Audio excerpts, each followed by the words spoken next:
Chapter 4, everyone knows it now. After that room incident, Sylvia was walking towards her room again when she heard some girlish light laughters and giggling sounds from Akira's room. She looked back at her door in the dim-lighted corridor, walked towards it and knocked 2 times on the door. After a while the door opened, the pink light fell upon Sylvia's face which was lighting up the whole room, and she saw Vaishnavi standing inside the door frame with her hand on the doorknob. "Girl, you," said Vaishnavi as she looked up at Sylvia's face. This is the normal tone of Vaishnavi's talking. She usually calls every girl as girl and every boy as boy. "Don't call me that, I already told you to call me by my name or call me sister instead," Sylvia demanded. Vaishnavi asked, "What are you doing? Can I come in?"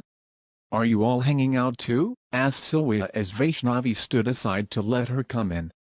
"Who is it, Vaishnavi?" asked Hannah and shocked as she saw Sylvia coming in from the doorway. Hannah and Vaishnavi were enjoying among themselves. Of course they were not feeling sleepy anymore. In Akira's room after the boys' incident, and Akira, the owner of the room and Hannah's best friend, was herself sleeping cozily.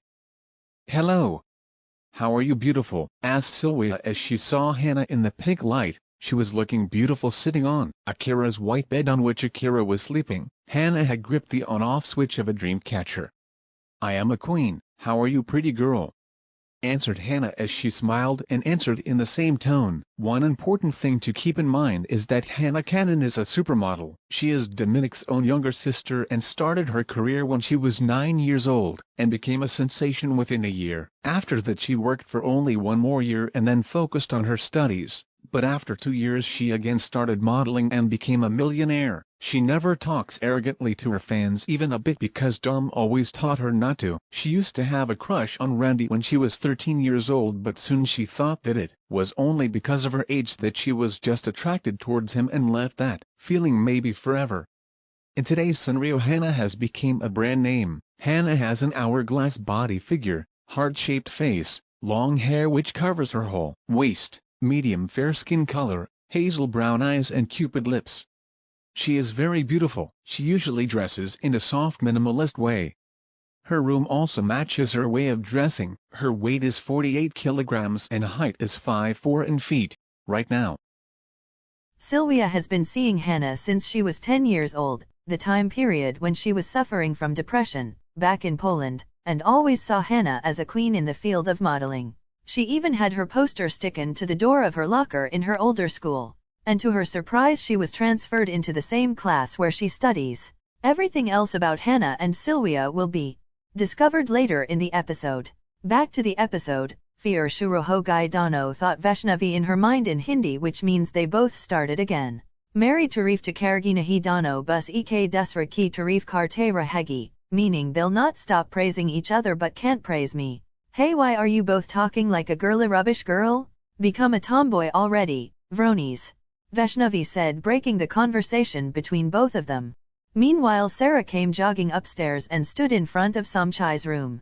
She could easily recognize Samchai's room as unlike the other 3 brown doors on that floor. Only his white door's outline was cast through the white light coming from inside, in the dim yellow light of the corridor with maroon walls. She took quiet steps towards Samchai's door as she still could hear all the loud noises the boys were making inside, especially of Randy and Hiroshi, followed by the girlish screams in between which 8 was making inside as Hiroshi still was doing the same thing with him and etc. voices. She hesitated a bit on hearing these things, but knocked 3 times at the door. When they heard the number of knocks, everyone inside the room stood still suddenly, in fear, as it was 3 knocks at the door. They widened their eyes and looked at each other without even blinking, and Hiroshi started shivering in his standing position upon 8 and said, 3 times. How is it even possible, dude? It's not even 3 a.m. yet, whispered Samchai, but in a voice that everyone could hear. What are you thinking, bro, that ghosts will take an appointment or permission from you to come into your room? Whispered Randy, but much silently, and patted on the back of his head. One thing to remember is that the boys are so fascinated with ghost stuff, and so they get really excited about it when it comes to something that seems to be haunted. Coming back to the episode, they still were looking at each other with wide eyes in full silence, and the door got knocked again, breaking the silence they created. Everybody jumped in their sitting position, but this time the door was knocked 4 times.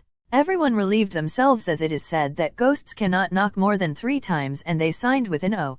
"Who's there?" asked Somchai, looking at the brown door. "Sarah," she confirmed, standing behind the door. "Come in," said Dominic, after which he looked at everyone and said, "Look, I knew it," widening his arms when the door opened with a sound.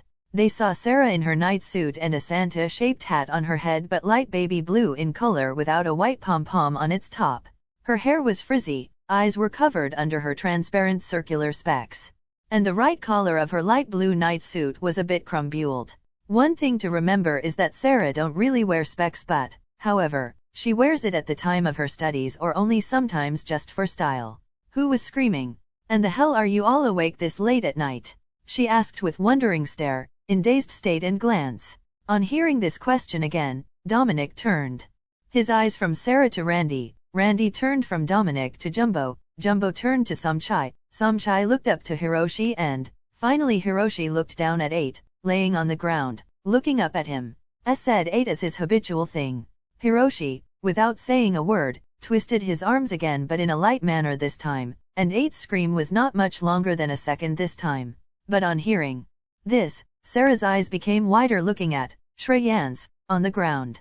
Somchai came up with the whole explanation as, "Haha, Sarah, look, we were just chilling in our room because all of us are not feeling sleepy. So we just thought to hang out, you know." Ha, wide smile, and his glasses were shining due to the reflection of light in his room. The conversation went on for a while after that, and in the end, Sarah understood everything. "I hope you all are not lying," she wished as she was about to leave, when she saw something on the tile floor of his room, which was not on the white fluffy carpet. She stopped, fixedly looking at that thing. She pointed at it and asked, "And what is this thing?" She stammered. Everyone followed her finger and looked where she was pointing. Jumbo jumped in his place in surprise and was concerned what it actually was.